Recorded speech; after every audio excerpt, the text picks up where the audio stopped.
My name is Al Nygard. I'm Hidatsa. I come from the MHA Nation over in Fort Berthold. My family comes from. Currently live in Bismarck. I chose the city life.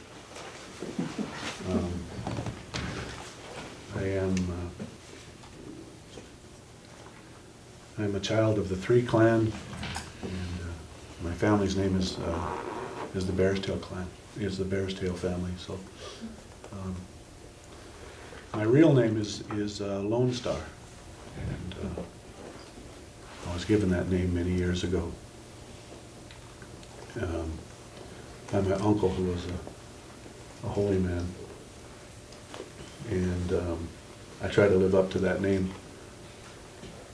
I'm named after that star in the north, that North Star, that guides.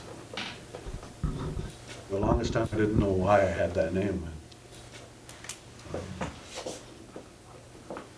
Over the years, I have been given a lot of great blessings.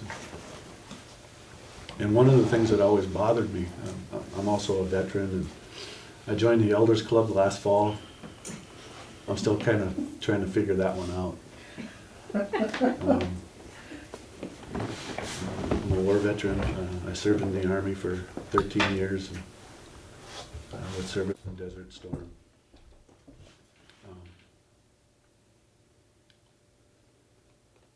I've been doing this kind of work for, it's going almost on 25 years now. But many years ago, I always wondered, why is it so hard to do stuff in Indian country? Why do we struggle so much? My father always told me, it's hard to be Indian, son. And I always wondered, why is it so hard? There's got to be a code, and if I can just crack that code, then everything will be okay. And I spent years looking for that code. And I'm here to tell you today that there is no code. It's just different. So when I came to that realization, I put together a team. And we started out doing some anti-poverty work, actually for the Northwest Area Foundation, which is who's sponsoring me to be here today.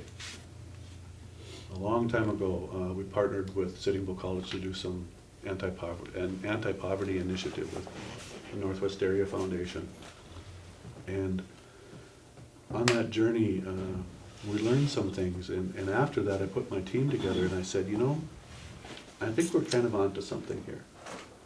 So we spent about 3.5 years working with 19 different communities from 5 different reservations in North Dakota, South Dakota, and Minnesota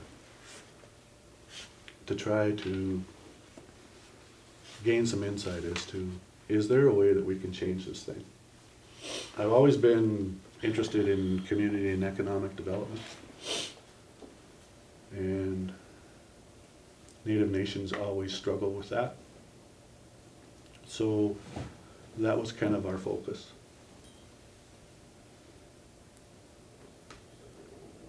To find out why, what are those key elements that keep us from having success in that community and economic development realm.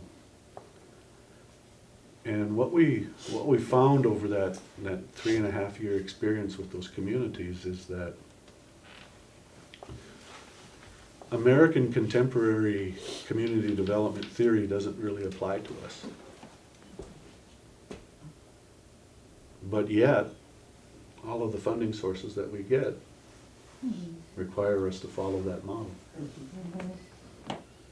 So we decided, let's make something, if we can, for Native people that's created by Native people. My team was an all-Native team. Some really, really talented folks. So we set off on that journey.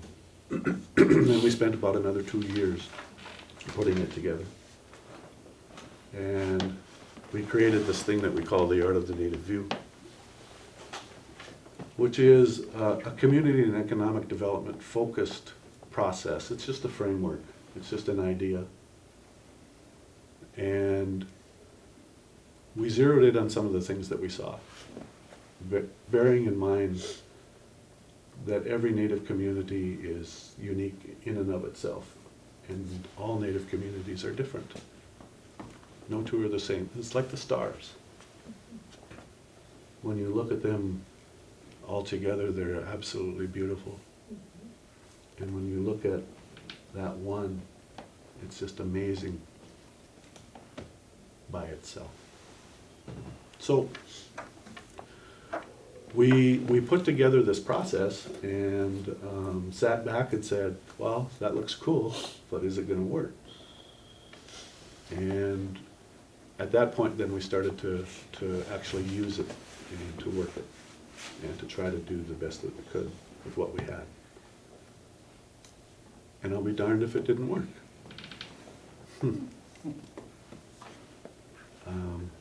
We were just trying to help. So as a result, by being given this gift, we feel it is our obligation to give it back and spread it as far and as wide as we can. And so the way we designed it is just based on some core concepts, and those core concepts are culture, spirituality, a focus on people, and trying to do good. But also bearing in mind that our ancestors helped us to survive all these generations and centuries and millennia because of one real thing, one real key thing, and that had to do with values. And one of the things that we found was that in many Native communities that we go into, that seems to have eroded. We've lost sight of what that is. And that, I think, is the thing that really has allowed us to survive as Native people today all this time, through all of the things that have happened, good and bad.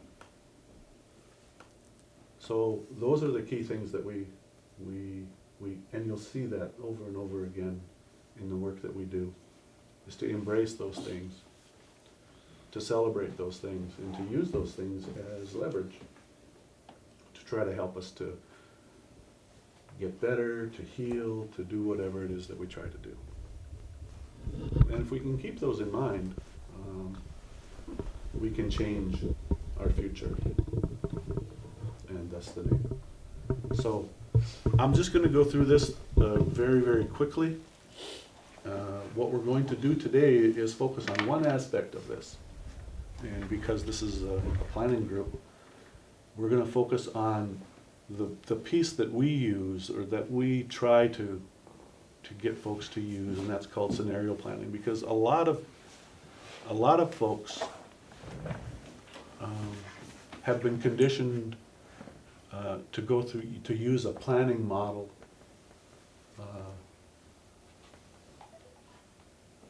that kind of works, but always falls short. There's something that's missing. And we think that the scenario planning process is a piece that's missing. So a lot of folks today use SWOT analysis in their planning process, and that's kind of the central focus of it. Strengths, weaknesses, opportunities, and threats. We look at those things and we analyze those things, and then we create strategies to get to where we want to go. If you know where you want to go, SWOT analysis is the best way to go. It is the gold standard. It will get you there. But what we find in many Native communities is that the community really doesn't know where they want to go. Or they have a clouded idea of where that might be. So scenario planning helps to bring that into focus. And once you have that, then you can engage in the SWOT process to help you to get there. So it's that process of discovery. The other thing that we do is we put a keen focus on those values. I have been in rooms of 3 people to rooms of 300 people. And regardless of where I'm at, there is always one value that everybody can get around, that everybody agrees on, whether it's 3 or 300. And that then becomes the constant. That then becomes the focus to bring people together. Everybody has an idea. And the thing to remember is that not everybody cares about education. Not everybody cares about economics. Not everybody cares about healthcare. Not everybody cares about infrastructure. Not everybody cares about investment. Not everybody cares about ... But everybody cares about something. And it is in relation to that value. Because our definition of community is a lot different than what you'll find in the academic world and in the economic development world. There's a lot of different definitions out there if you go and look for it. Our definition of a community is nothing more than the sum total of the individuals that live or work in that place. It's about human beings. And a lot of times the processes that have been handed to us from funders or over the years, and sometimes even our government, lose sight of that key element. It's about human beings. It's about the human experience. And the funny thing about human beings is that the way that we're built, the way that the Creator made us, we need relationships. We thrive when we can have relationships. And that's what we try to get back to. We try to get back to that celebration of building those human relationships and doing things together. So, let's get into this very quickly, if I can.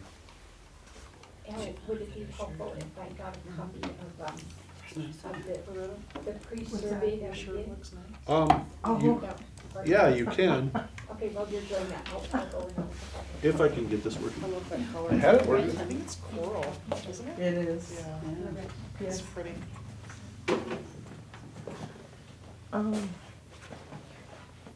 Is it working? Usually you just hit the enter. Here we There you go. go. So,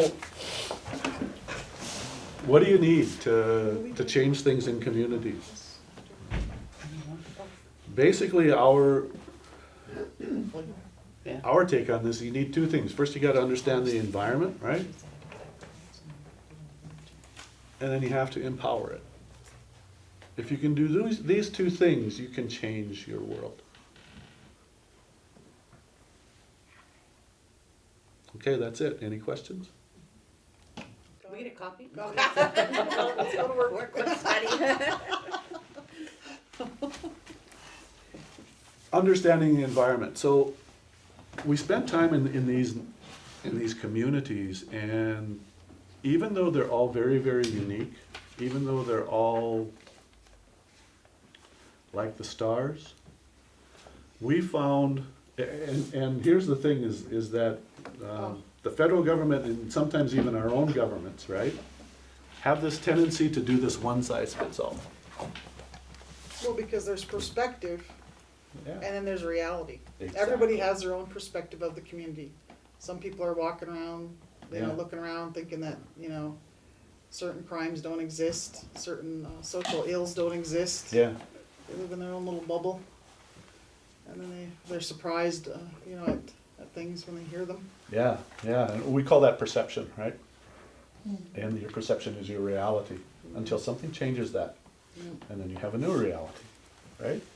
But what we found is that even though every community is unique and different, we found 7 things that showed up in every darn community. So when we worked with those 19 communities, and we sat down and analyzed the data that we were looking at, these 7 things kept popping up in every one of them, and in every community since then. These are very, very key. Has to deal with trust, our ability to build those relationships, right? With mutual reliance. A way to communicate, but not just talk or put information out, but to convey a common message. Leadership systems, a process where we select, develop, evaluate, engage, right?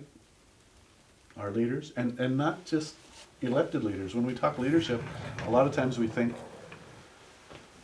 about elections and about our elected leadership, and that's really just a small segment of it. We have leaders all over within our communities, and all ages. Governance, the rules. What do we expect from the relationships that we depend on? How do the rules work for us, or do they work against us? Lateral oppression. One group exerts power over the other. Racism and inequality, which deals really to a fair distribution of resources. The reality in our world is that some Native people are more equal than others depending on who's in power. And then finally, this thing we call hurt and balance, or historical trauma. We have a legacy and a history of historical trauma that has happened to us. And we struggle with that today. I hope that there comes a time where we will be able to heal that, but for now, it is part of our reality.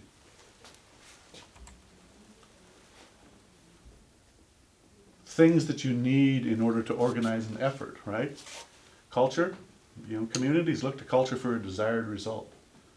When we're contemplating doing something, we always look to culture to tell us how it should be. Past, present, and future.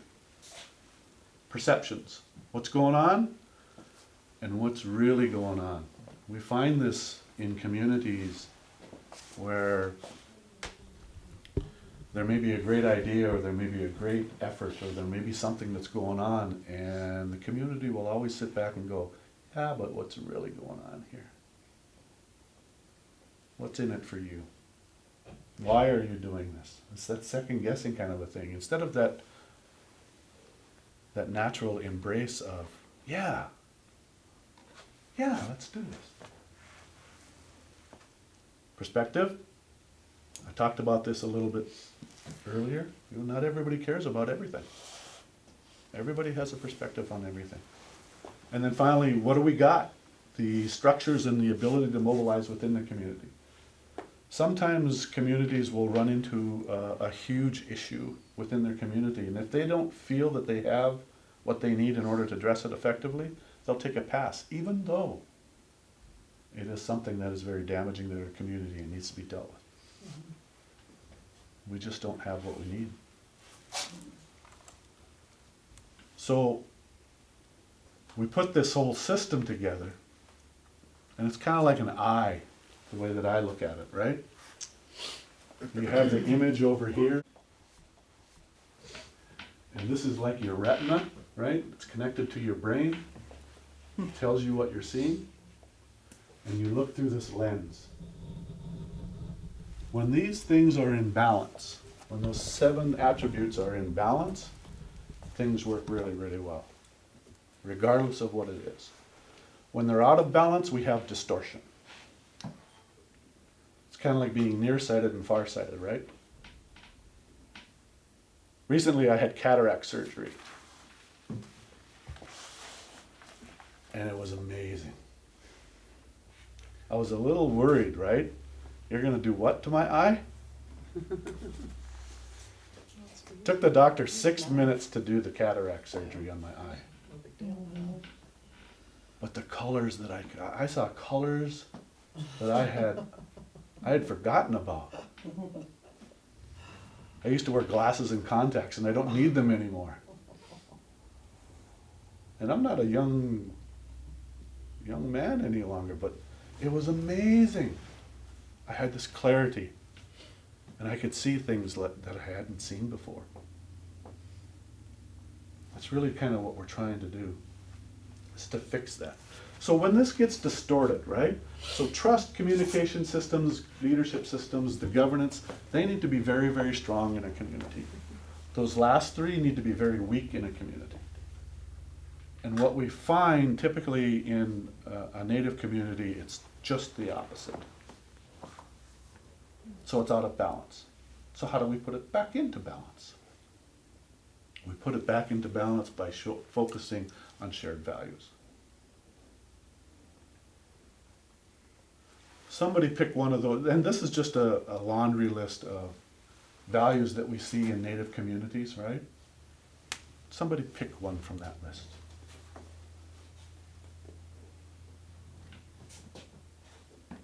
Shout it out. The ones in the green? The ones on the right.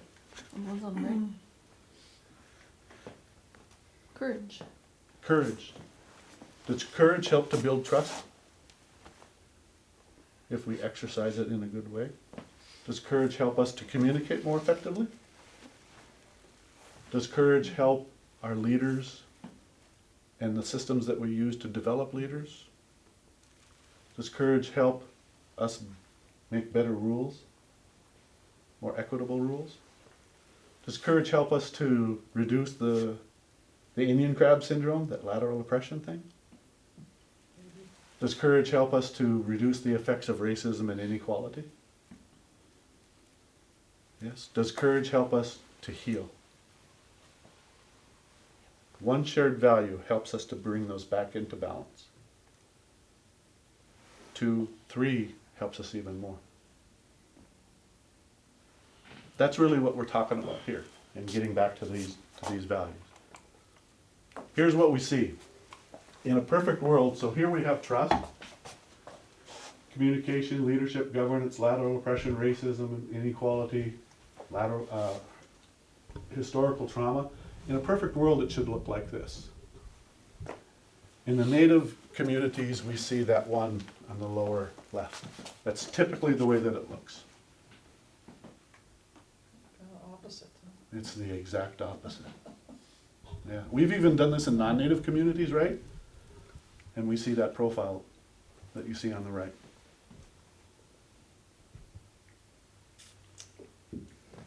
So we have this imbalance. And that really is part of how we try to fix it. So we use a survey instrument that we have developed to help us figure out where a community's at when we deal with these things. Where is a community at when we walk into a community and start to work with the community? And we actually have just done that within yours. I'm in the process of I was hoping that I would get it all done and I'd go, ta-da! But it's over 100 of them, which is a great sample, right? And we should have them to you next week sometime. But when we know what we're dealing with, it helps us then to figure out where we need to go. Information is key.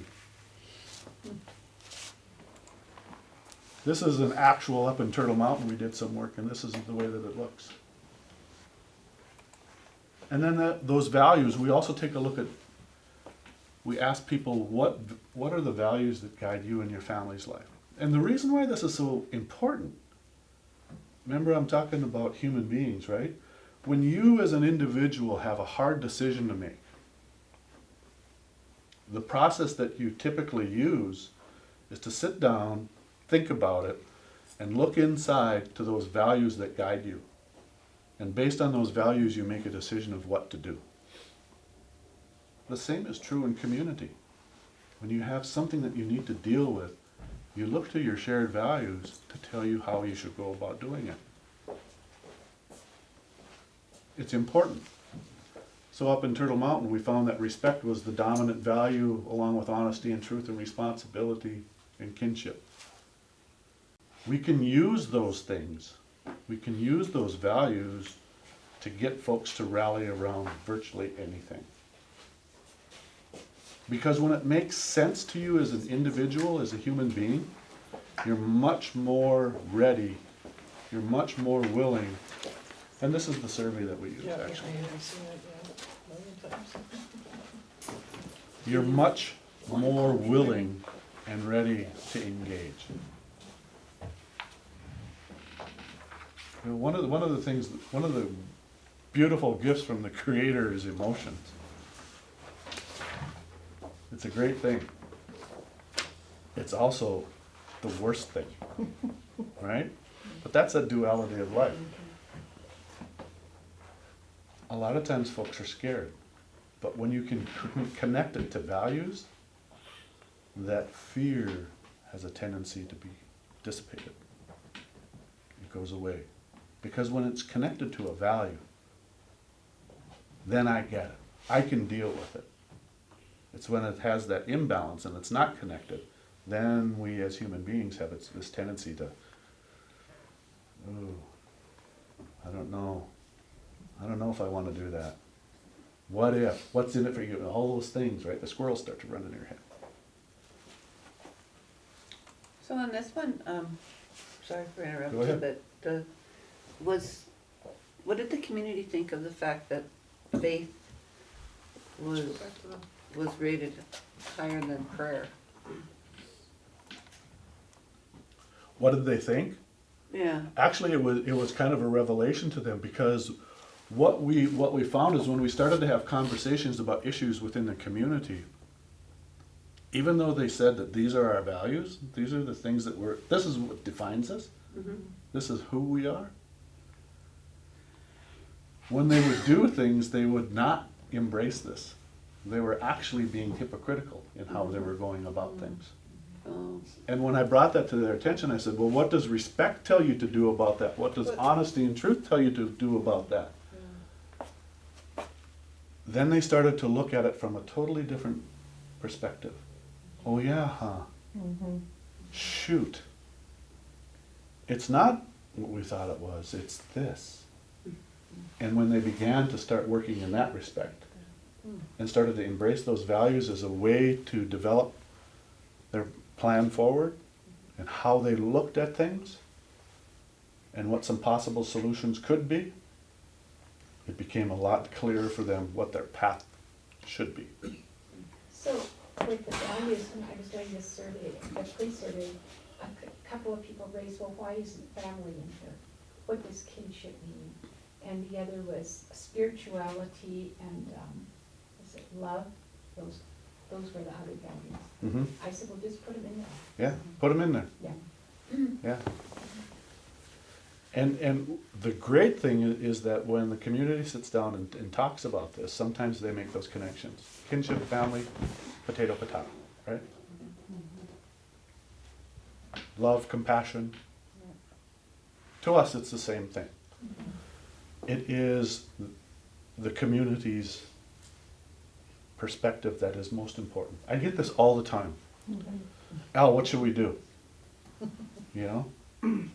What I think doesn't matter. The only thing that matters is what you think. But That's that's the what I only told thing. people, I said, just put this down, whatever you feel. Yeah. If the value's not there and you have it, just put it in there. Yep. I said, we'll work it out. Yeah. Yeah.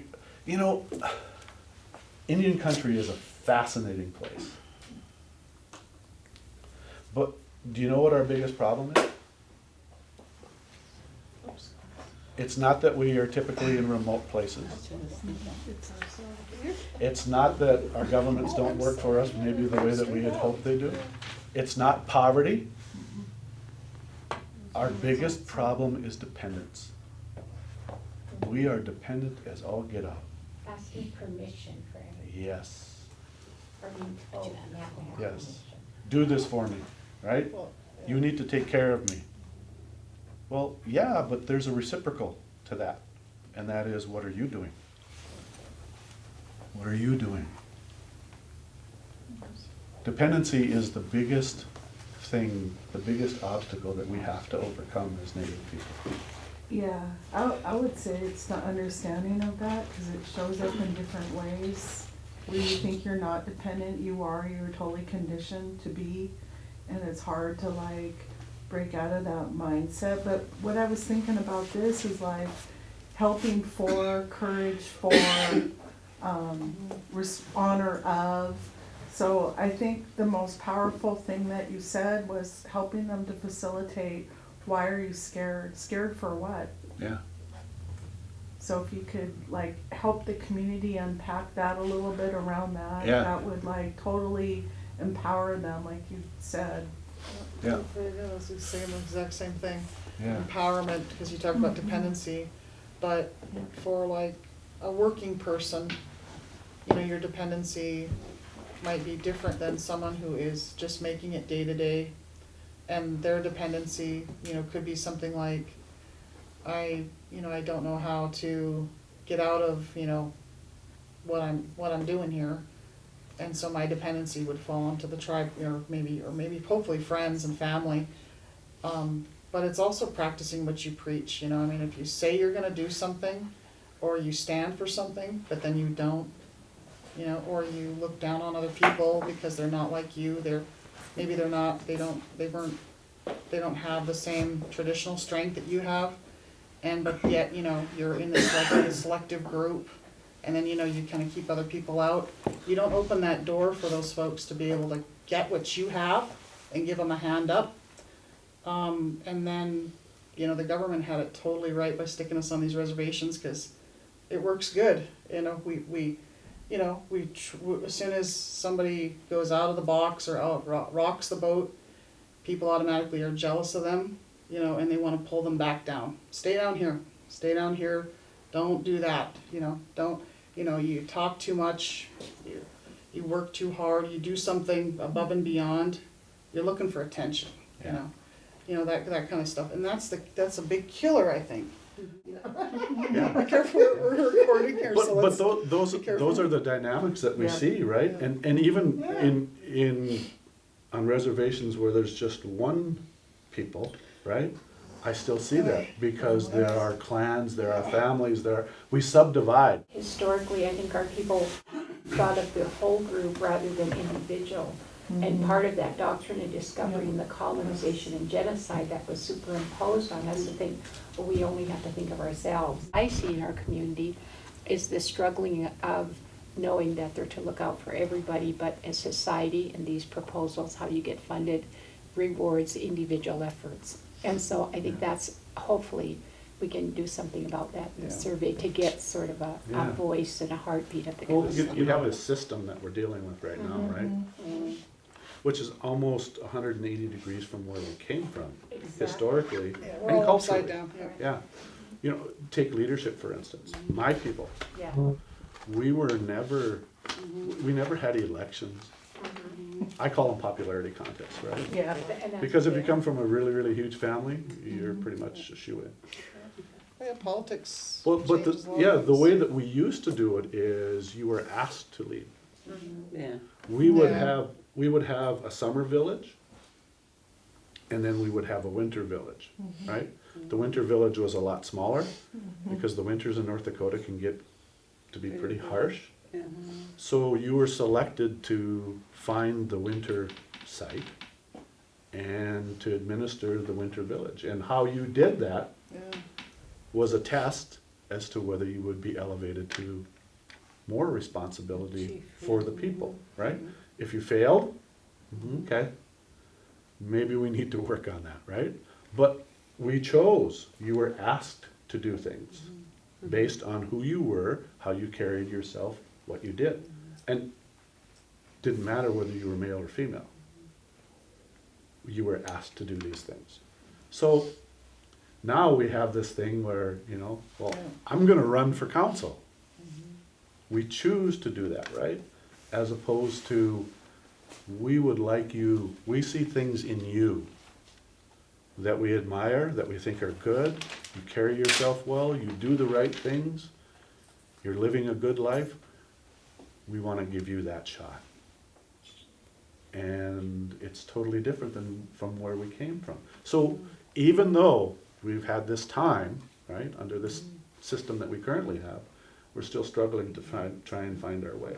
Well, it's about empowerment, right? Yep. So as a context, right, you have to remember in this thing we call community development. So I look at it a little bit differently. A lot of times communities and governments have a tendency to focus on economics, right? But here's the reality. Not really. Economic development is a component of community development. And jobs is a byproduct of economic development. But a lot of times we have this focus on economic development. If the community is not healthy, if the community is not engaged, if the community is not thinking about their future, they will struggle with the economics. A healthy community will figure all those things out. An unhealthy community will struggle. And it's because of this. The way that the system is designed in the US today assumes that there is a continuum, right? And it assumes that you have certain things within that community. Infrastructure, right? People who are engaged, good leadership, resources. You have all of these things. But in a Native community, our experience is that we don't start at the same place that these other places do. So when you have this effort, right, in money and people, you get this in non-Native communities. They start typically around here and they get this experience. You do the same exact effort in a non-Native community and you don't get to the same place because we start at a different place. We have a different starting point because we don't have those same resources. And we have to understand that. So when you're talking about empowering a community, we understand that in Native communities, we don't start at the same place as Billings does. We don't start at the same place that Havre does, because they've got more stuff. It's not a good thing or it's not a bad thing, it's just a reality, right? It just is. So if we can understand that, then we can begin to take a look at how do we change this, right? There is this thing we call the bottom line. The thing that we have in spades is people. And we don't get enough out of our people. We don't get the most out of our people. And sometimes we grouse about that a little bit, you know. Why aren't people engaged? Why don't we get them to the table more? Why don't they come out? It's because of this thing we call the Native triple bottom line. The Creator has built us a certain way. There are three kinds. There are people. This is what they're about. And what that does is helps to build leadership. There are place people. This is what they are all about. And it helps us to build cohesion. And there are things people. And this is what they are about. That helps to build capacity. You bring all of those together, you can create change, which turns into action. People hang out with people. Place people hang out with place people. Things people hang out with things people. Why is that? They got a lot in common. They got a lot in common. And the reality is that people drive things people absolutely nuts. And vice versa. People, really touchy-feely, right? Social workers, teachers sometimes, those kinds of folks. They gravitate towards those professions because that's what they're all about. How do you feel, right? Over on the things side, planners, financial folks, right? Engineers, accountants, very disciplined. They drive each other nuts.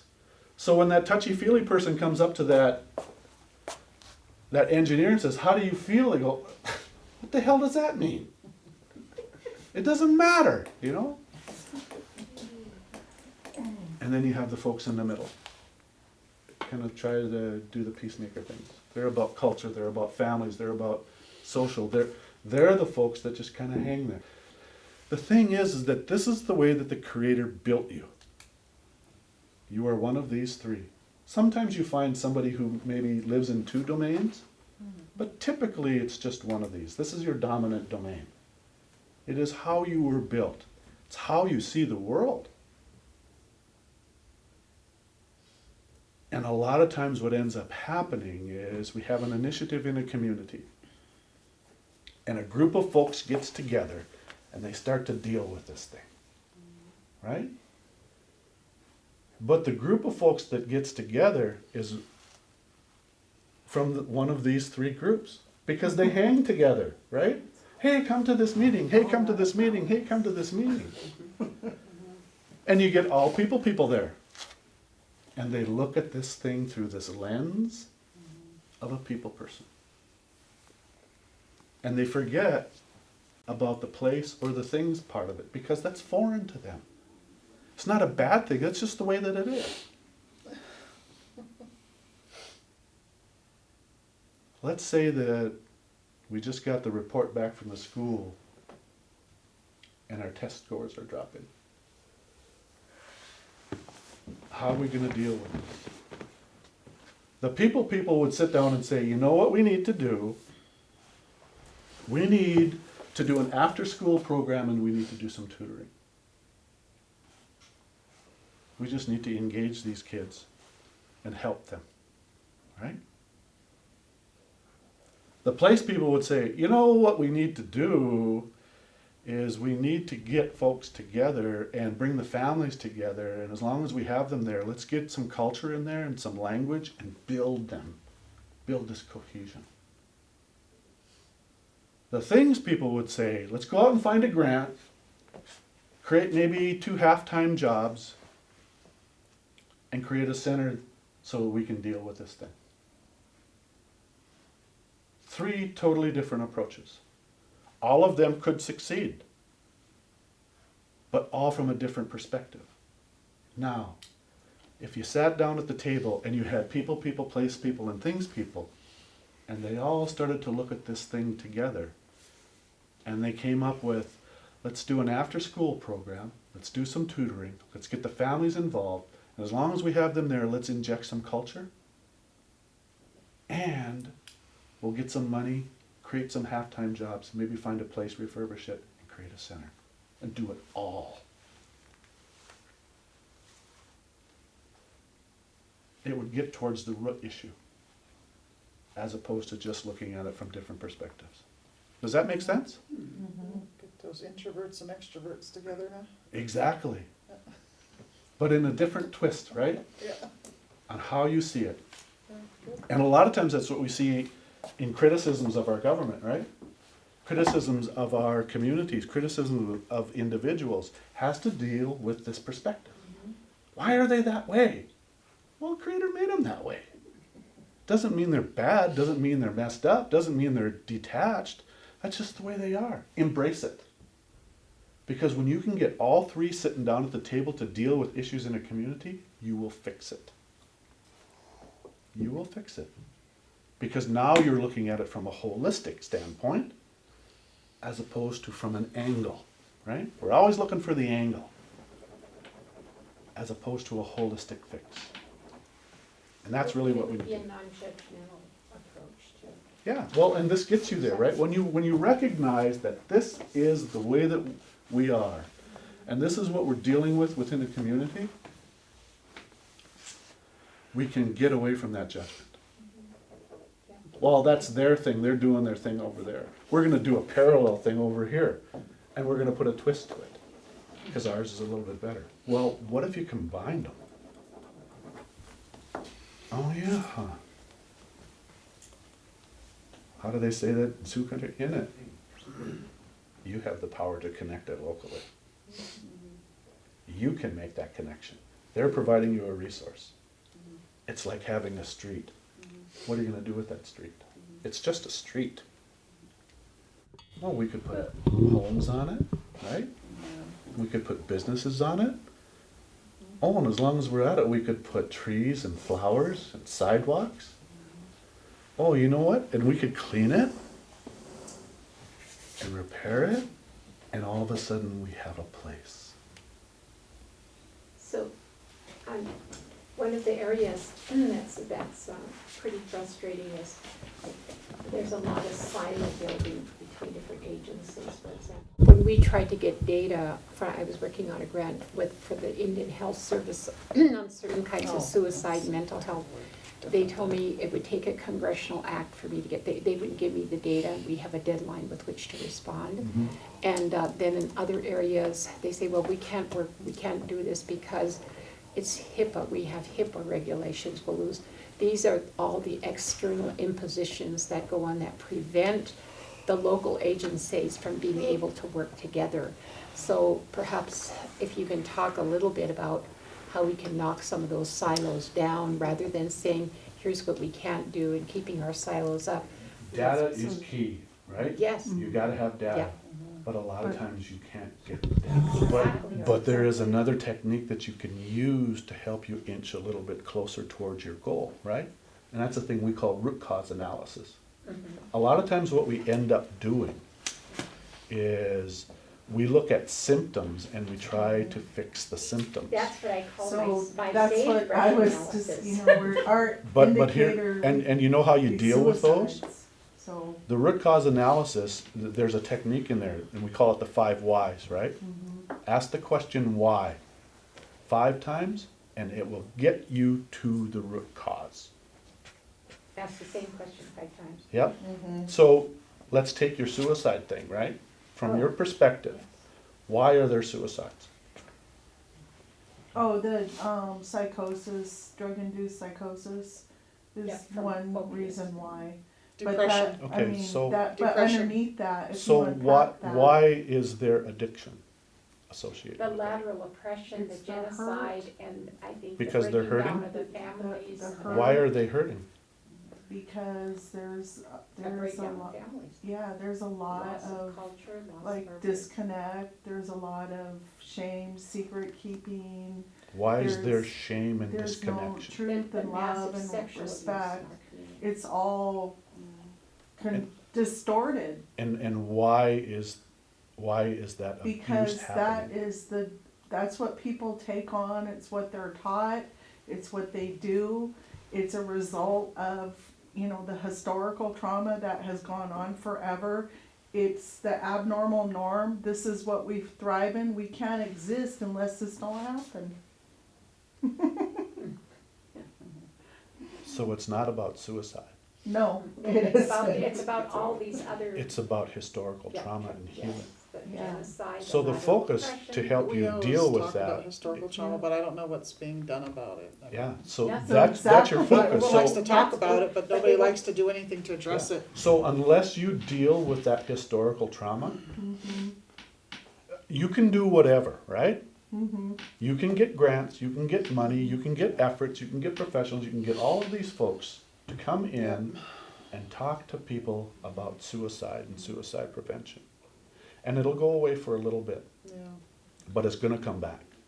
And when it comes back, it'll be uglier than it was before. It's coming back Yeah. in 2 weeks. Because So, you and don't this deal is with the our root reality cause. now. Exactly. If you deal with the root cause, you fix it.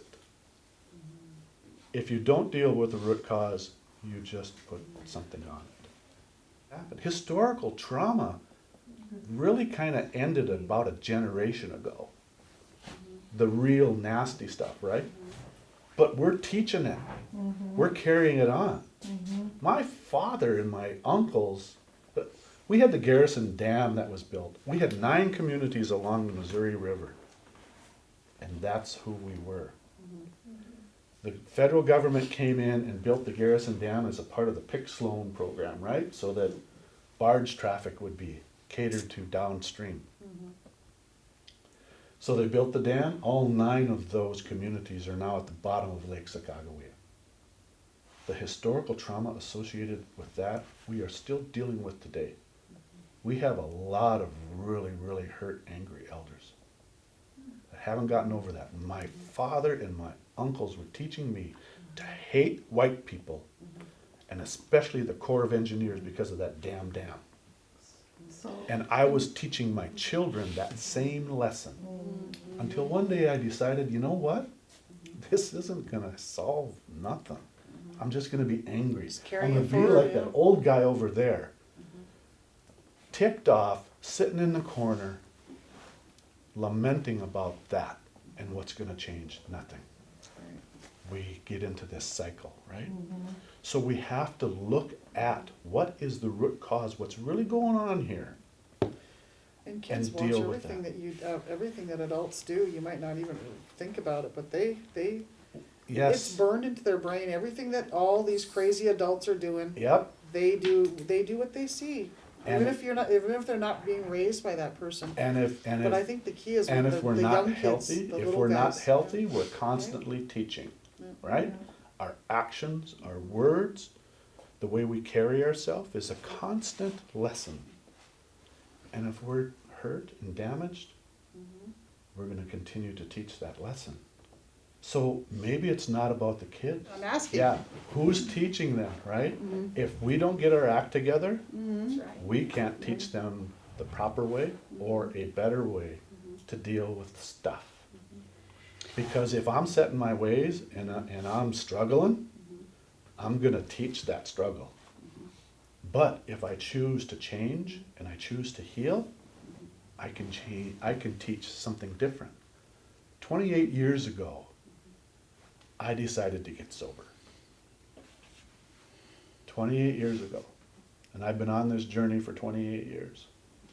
I was a hot, what do they call it? A hot mess. I was a piece of work. But I decided to change. I was 33 years old, and I knew that I would not see age 40, and I was perfectly fine with that. And one day the light went on, and I thought, you know what? I'm not gonna see 40, and my children are not gonna see me old. I need to change something. And I changed, I healed. It was a long, ugly journey, but I healed. I walked around with this hole in me that I could not fill.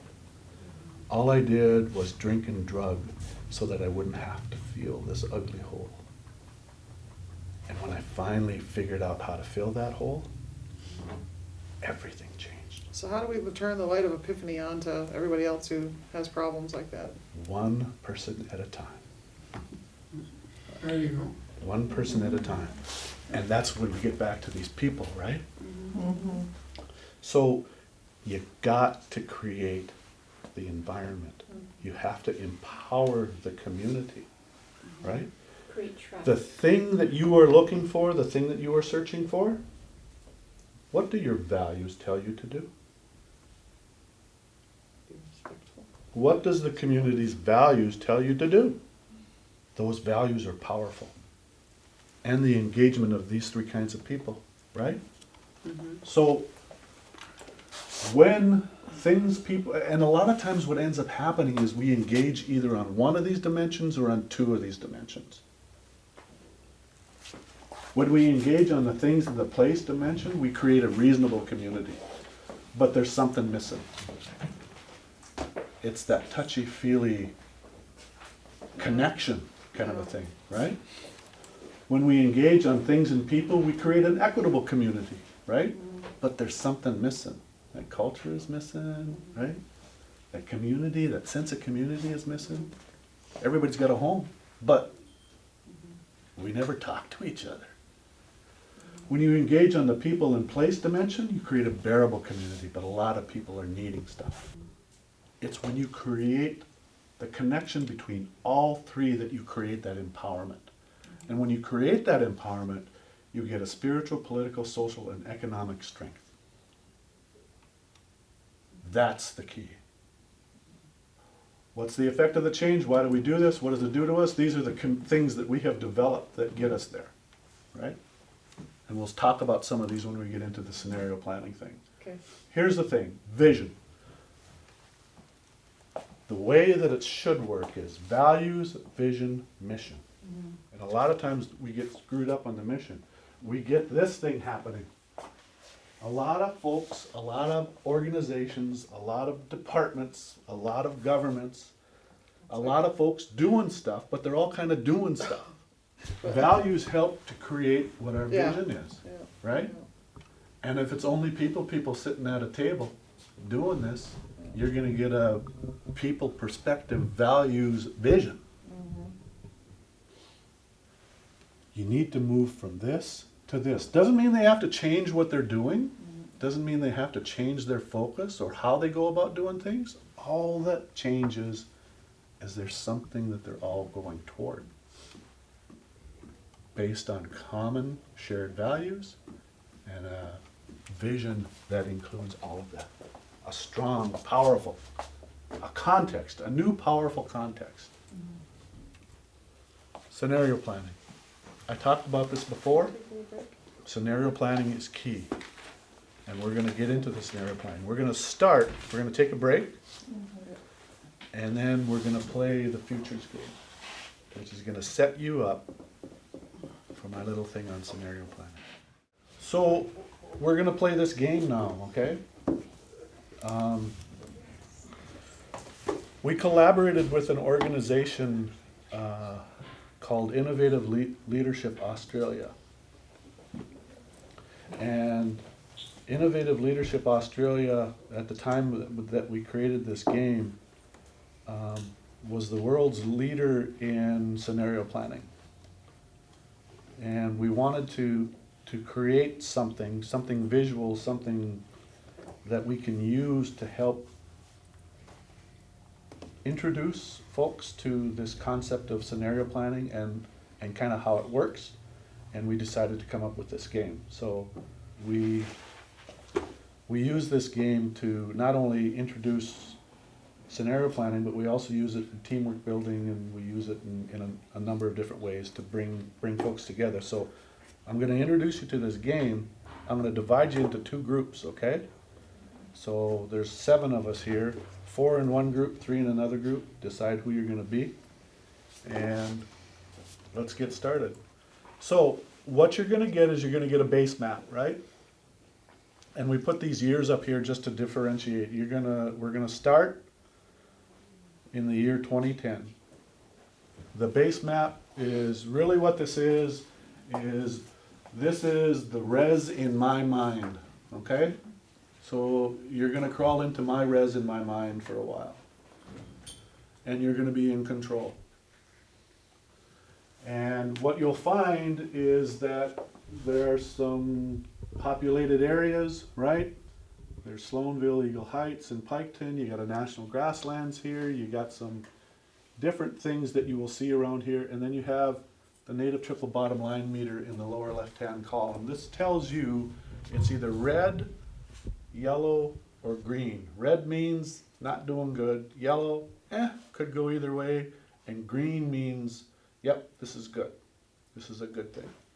So the meter down on the left tells you how your decisions that you make are affecting the native triple bottom line, people, place, and things, okay? As you make decisions, things are going to change. Every time you make a decision, things will change. It's your job to make my reservation the best that it can be. That's your job. And collaboratively, you will figure out how to do that. Okay? You'll get a legend. This tells you all of the things that you can find on the map. There's land use. There's reservation land ownership. There's stuff, right? Essential services, education, recreation, business facilities, commerce. Every map has lines, right? Boundaries, roads, things like that. And then labels. Things that show up. So you'll make a decision and things will pop up. Sometimes you'll make a decision and things will go away. But you're in control. So you'll get that as well. We're going to simulate a 20-year time span. Bless you. You're going to start in the year 2010, 2012, 2015, 2020, and you'll end in 2030. You're going to get pieces of information. You're going to get a big event card. Really what this is the news, all right? It will help you in your decision-making process, or not. Some of it is pertinent to your decision, some of it is just noise. You gotta figure out what is what, okay? The other thing that you'll get is the decision sheet. 3 areas. You'll get the decision that needs to be made. Your choices, you're going to get a binary choice, A or B. You'll choose A or B. You can record how many were for or against. I don't care how you choose to do it, either by consensus. Males get 5 votes, females get 1 vote, females get 10 votes, males get a half a vote. I don't care how you do it, but you will decide, okay? And then when you make your choice, which of these native triple bottom lines, how did it play into your decision making? Essential, very important, important, minor, or not relevant. Okay? You will hand that back to me. I will do a result, give you a new map, and a new decision to make. So the first decision is the People's Nation achieves a $30 million settlement with the federal government. There's strong pressure from the enrolled members to distribute all the funds direct to each member. It's per cap time. So, A, you make a per cap, or you make a smaller per cap and retain 24 million in a long-term future fund. Those are your choices. You're gonna have about 10 minutes. Because of time, I'll probably, in a smaller group, we'll just do it as quickly as we can. Use that time, look at the map, understand the big events, understand your decision. Don't rush to a compliment. There's no winner or loser. Remember, have fun. Okay? So you ready to take care of my place? Yes, Okay, who are the groups? let's do it. Down. So really what we do in this exercise is, how do we try to find the balance, right? How do we develop a community, cohesion, pride, and tradition, and how do we creatively invest in our community, youth, and economy? The two main things that are going on. That is the essence of scenario planning. And you can do this over and over and over on any combination of drivers that you have in your community. The thing about Native communities in particular, and this is kind of every community that I've run into, but Native communities are really good at this, right? And that is reacting. Oh, heck yeah. What scenario planning does is gives you an opportunity to at least think about it. Because if you've thought about it at least one time, even just superficially, you don't have to react because you can fall back on that knowledge. Scenario planning came about by Royal Dutch Shell back in the 80s during the oil crisis. That's when it really became into prominence. Who is it, came in from this side? Royal Dutch Shell. They were an international oil company. I'd like to do this for grandchildren. So Royal Dutch Shell had been engaged in scenario planning for about 10 years prior to that. They started in the 70s. It's like I know what I want to do. I just- And in the 80s, if you remember, those of you that are old enough to remember, when the oil crisis happened. Or young enough. Yeah. The oil crisis How do you happened. Yeah, right? Oh, yeah. When the oil crisis happened, gas prices shot through the roof. There were lines at gas stations for gasoline. In some places, if you had an even numbered license plate, you could get it on Mondays, Tuesdays, and Wednesdays. If you had an odd numbered license plate, you got it on Tuesday, Thursday, and Saturday. It was that way all over the world. At the time that the oil crisis happened, there were 5 major oil companies in the world, big oil companies. At the end of the oil crisis, there was one, and that was Royal Dutch Shell. They survived. In their scenario planning process, one of the things that they scenario planned was, what happens if OPEC takes some measures to corner the market?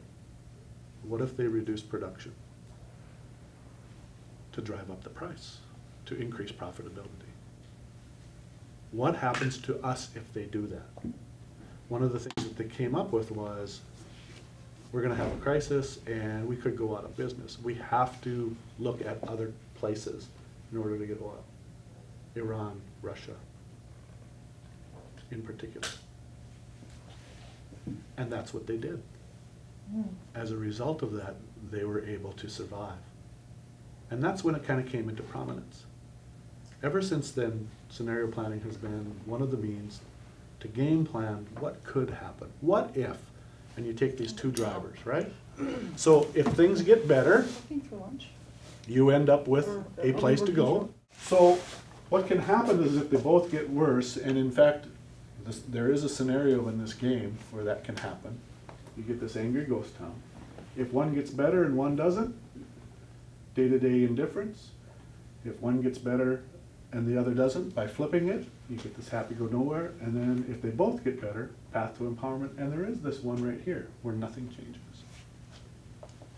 And that's what can happen in this game. Those are the extremes. By working in communities in game planning and scenario planning, it helps us to figure out just exactly where they want to be. Well, yeah, sure. Because a lot of communities really don't know. And by figuring out those two drivers that are weighing on the community's mind and game planning that, what happens if it gets better, what happens if it gets worse? You can help them then to develop within the community a little bit more clearly where they want to be. Then you can engage in SWOT analysis to help them to get there. So that's. It helps to build leadership, that cohesion and capacity. These are the things that you need to have within your community. By Yeah, engaging I can actually in call this it- process, this little- the community, Yeah. it becomes theirs. Yeah, it's there. When it becomes theirs, that's a game changer. It changes our thinking patterns and how we think about stuff, but what's the next step as far as developing action for it? Right. The last line and a half, Vision. create a dream and to hope again. Part of our problem as Native people is we've lost the ability to dream and hope. What we're trying to foster here is critical thinking and leadership skills in individuals and teams and groups. Native people, we used to be really good at critical thinking, and we've kind of lost that ability, but I think it's kind of in our DNA.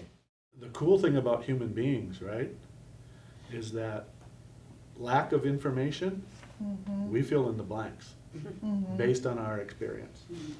And it may be accurate, it may not be, depending on what our experience is. Or we find someone who has that knowledge. Exactly. So those are the things that we have to remember when we go down these roads, right? And it's not, a lot of folks think So- that the work that you do is pretty damn simple, right? Think it over, put a plan together, find the funding, done. It's way more complex than that because there are so many moving parts. Yeah. And what this tool does is helps you to kind of sift out those moving parts so that there's not so many of them, and then use your SWOT analysis to zero it in. It's kind of like a scope, right? You get the rangefinder and then you get the scope, one shot, one kill, now we eat, everybody.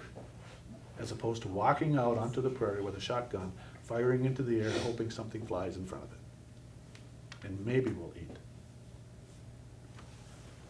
Really what we're talking, it's a learning tool.